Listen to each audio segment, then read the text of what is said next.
In July 2026, the Walt Disney Company opened a major theatrical release. The title is familiar. The music is familiar. The protagonist is familiar. A live-action remake of Moana hits global cinemas this month, dominating premium screens from Los Angeles to Tokyo. But there is a glaring, unavoidable chronological anomaly hiding in plain sight. The original animated film premiered in 2016, exactly 10 years ago. For a century, the Hollywood nostalgia cycle operated on a rigid generational clock. A story was born, it aged. 30 years later, the children who watched it grew up, acquired disposable income, and paid to share that exact same story with their own children. This was the iron law of cultural recycling. The 2019 remakes of The Lion King and Aladdin relied on a 30-year incubation period. The memory had time to mature into a legacy. But 10 years is not a generation. 10 years is an echo. It is barely enough time for the original merchandise to fade in a landfill. Yet this accelerated loop is not a mistake. It is not a symptom of a studio running out of ideas or losing its creative nerve. It is a highly calculated response to a massive, measurable shift in modern human behavior. A behavioral shift hiding underneath our daily scrolling habits, our streaming subscriptions, and our screen time data.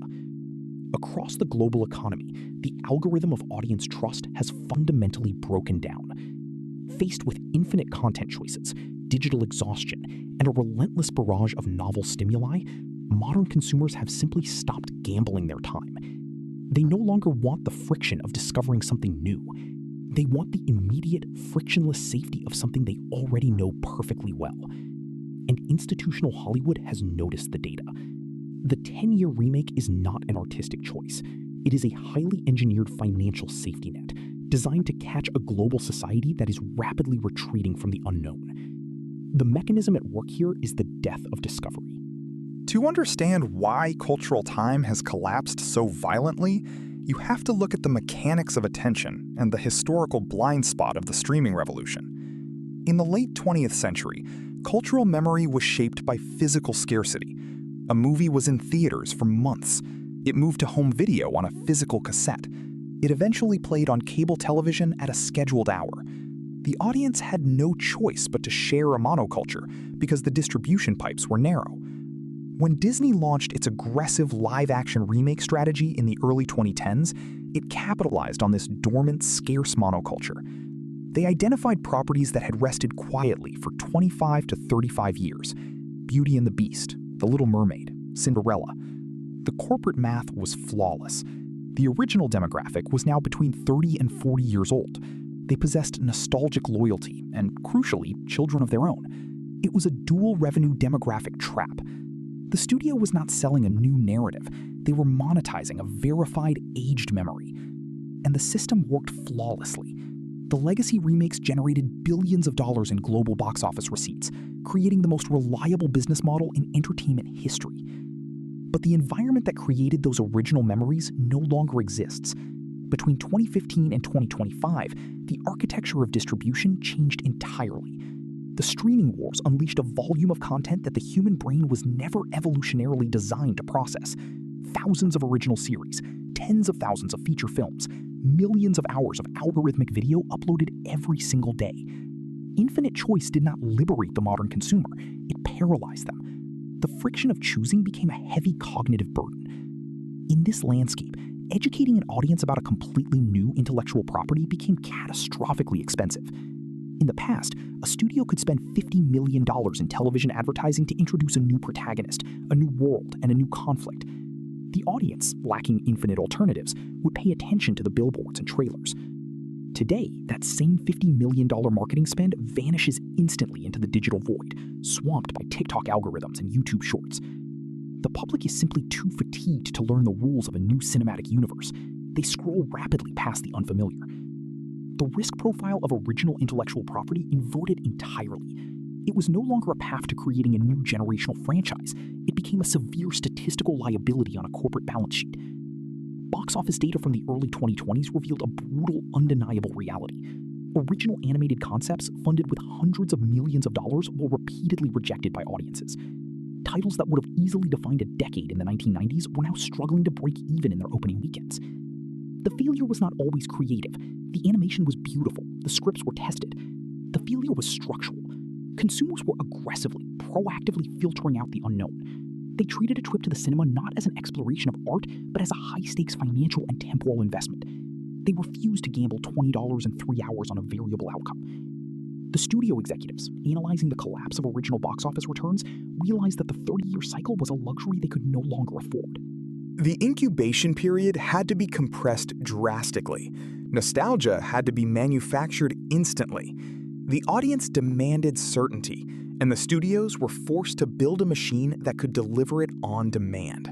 The mechanism driving this unprecedented compression is the deliberate elimination of the audience education phase. When Disney executives greenlit the live-action Moana for a July 2026 release, they were not looking to reinvent a classic. They were bypassing the most expensive and risky component of modern marketing, the introduction. The cultural footprint of the 2016 animated film never actually faded from the public consciousness. It was kept alive artificially, sustained by a massive digital infrastructure. Through continuous rotation on the Disney Plus streaming platform, algorithmic music playlists, and perpetual merchandising cycles, the property was suspended in a state of permanent visibility. It never went into the fabled Disney vault. It never disappeared long enough to be missed. Therefore, the live-action remake is not reviving a dormant memory from a bygone era. It is upgrading an active, engaged user base. This is the instant nostalgia safety net. It operates as a sophisticated financial instrument disguised as a summer blockbuster. By casting established stars, specifically bringing back Dwayne Johnson to anchor the marketing, and retaining the exact musical cues that generate billions of streams, the studio guarantees a known emotional return. The consumer is not buying a ticket to a story, they are buying an insurance policy against cinematic disappointment. This strategy extends far beyond simple corporate risk aversion. It taps directly into the cultural economics of representation and global market penetration. The original 2016 film established a massive, verified fandom across diverse international markets. Re-educating those specific global markets with a completely new original property requires navigating local cultural nuances, unpredictable competitive landscapes, and shifting geopolitical censorship bolts. A known, beloved intellectual property, however, possesses a diplomatic passport. It has already cleared the steep hurdles of global acceptance. The live-action format acts as a premium multiplier for this existing asset. It takes a digital file that children watch passively on a tablet and elevates it back to a premium theatrical event. It justifies the exorbitant modern ticket price without requiring the consumer to process any new information. The executives modeling these greenlight decisions are not looking at creative storyboards or concept art. They are looking at data retention graphs. They are tracking exactly how many millions of hours the original film was streamed last quarter and how many millions of times the soundtrack was played on Spotify. If the digital engagement remains above a specific highly guarded threshold, the property is deemed ripe for immediate recycling. The 10-year gap is not arbitrary at all. It is the exact amount of time required for the technology of live-action filmmaking and visual effects to advance just enough to offer a noticeable visual upgrade, while the emotional bond of the core audience remains completely unbroken. The intellectual property does not change. It merely rewards to a new audience, generating fresh revenue without the friction of normal start. July 2026 represents the ultimate high-stakes stress test of this new behavioral reality. The theatrical release of the live-action Moana is not a solitary corporate event. It is the crystallization of a new, permanent industry standard. If a massive global audience willingly pays hundreds of millions of dollars to see a story they already know by heart, barely a single decade after they first saw it, the fundamental rules of cultural production are permanently altered. The core conflict here is not between rival Hollywood studios fighting for market share. The conflict is deeply internal. It is a war between the human desire for novelty and the crushing psychological weight of modern life. Viewers consistently claim to want original stories. Social media platforms are constantly filled with viral complaints about the endless, exhausting recycling of Hollywood franchises and the lack of original ideas. But consumer behavior violently contradicts consumer rhetoric. When presented with original concepts, audiences stay home. When presented with the familiar, they reliably buy tickets. The financial gravity of this contradiction is inescapable. Consider the fate of original animated features released by major studios between 2022 and 2025. Films featuring entirely new worlds, crafted by visionary directors and backed by massive budgets, repeatedly met with devastating commercial apathy. The marketing campaigns, no matter how clever or expensive, completely failed to penetrate the deafening noise of 1,000 simultaneous digital trends. The audience, exhausted by the daily cognitive load of navigating a hyper-connected, volatile world, simply lacked the emotional bandwidth to care about strangers on a screen. They retreated to the warmth of the known. The live-action Moana directly capitalizes on this psychological retreat. It offers the illusion of a massive cultural event without the underlying anxiety of the unfamiliar. It is a perfectly sealed, risk-free ecosystem. But this strategy carries a hidden, aggressively compounding cost that the studios are currently ignoring. By cannibalizing their most recent, most successful intellectual properties, studios are burning through their cultural reserves at an entirely unsustainable velocity. The historical 30-year cycle allowed a creative force to regrow before it was harvested again. The 10-year cycle is intellectual clear-cutting. Once the major animated hits of the 2010s are entirely remade and remonetized, what exactly remains for the 2030s? The industry is placing a massive existential bet that the global audience will simply accept a permanent closed loop of recycled iconography. They are wagering that the public's tolerance for repetition is infinitely elastic, and that the demand for true originality has been permanently extinguished by digital fatigue.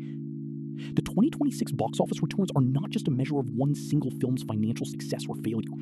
They are a definitive diagnostic reading of global consumer psychology. They will prove once and for all whether the public has